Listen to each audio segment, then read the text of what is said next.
Assalamualaikum warahmatullahi wabarakatuh. Perkenalkan, nama saya Salwa Dwi Marsha dari kelas 11 TAP 3. Saya Ricardo Rizky. Saya Muhammad Zaki Fahreji. Saya Siti Maryam Nurulillah. Di sini kami akan menjelaskan materi tentang polutan dan limbah.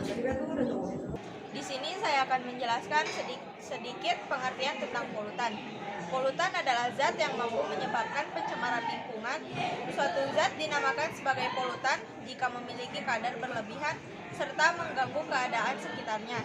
Zat tersebut kemudian akan mengakibatkan kerugian pada makhluk hidup. Salah satunya adalah melalui pencemaran udara. Ada berapa jenis polutan? Polutan terdiri dari beberapa jenis. Yang pertama, polutan udara. Polutan udara adalah polutan yang terdapat dalam udara seperti asap, debu, gas, dan partikel lainnya yang dapat menyebabkan pencemaran udara. Yang kedua, polutan air. Polutan air merupakan polutan yang terdapat dalam air seperti bahan kimia, limbah domestik, dan limbah industri yang dapat merusak kualitas air dan menyebabkan kerusakan pada ekosistem air. Yang ketiga, polutan tanah. Polutan tanah merupakan polutan yang terdapat di dalam tanah seperti bahan kimia, limbah industri, dan limbah domestik yang dapat merusakkan struktur tanah dan menyebabkan kerusakan pada tanaman dan hewan. Yang keempat, polutan cahaya. Polutan cahaya yaitu produksi cahaya secara berlebihan yang dihasilkan oleh perkotaan besar yang akan mengganggu aktivitas dari hewan nokturnal serta pola migrasi burung. Yang terakhir adalah polutan suara. Polutan suara merupakan kebisingan dengan kekuatan yang berbeda di atas 85 desibel.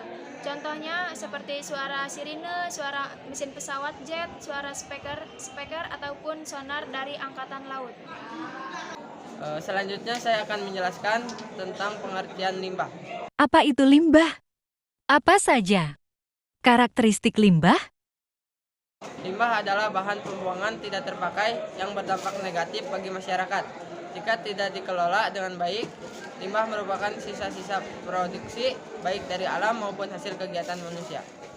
Limbah terdiri dari 3 karakteristik. Yang pertama, karakteristik fisik, terbagi menjadi zat padat, bau, suhu, dan warna kekeruhan. Lalu yang kedua, karakteristik kimia, terdiri dari bahan organik, BOD, biological oxygen demand, DO, disolved oxygen, COD, chemical oxygen demand, pH, dan logam berat. Yang terakhir, karakteristik biologi, digunakan untuk mengukur kualitas air, terutama air yang dikonsumsi sebagai air minum dan air bersih. Apa saja jenis-jenis limbah? Berdasarkan senyawanya. Selanjutnya, jenis-jenis limbah berdasarkan senyawanya yaitu limbah organik. Limbah organik berasal dari makhluk hidup, alami dan sifatnya mudah membusuk atau terurai. Beberapa contoh limbah organik seperti dedaunan, kulit telur, kulit pohon, kotoran hewan, kotoran manusia, sisa-sisa sayuran, dan tulang hewan. Selanjutnya yaitu limbah anorganik. Limbah anorganik adalah jenis yang tidak dapat atau sulit terurai dan busuk secara alami oleh mikroorganisme pengurai.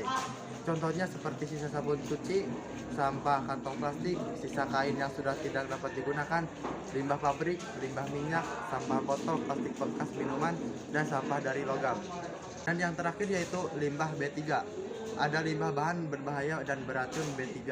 Ini adalah jenis limbah yang dapat mencemarkan, membahayakan lingkungan, kesehatan, dan kelangsungan makhluk hidup akibat sifat-sifat senyawanya. Sekian dari kelompok kami, kurang lebihnya mohon maaf. Wassalamualaikum warahmatullahi wabarakatuh.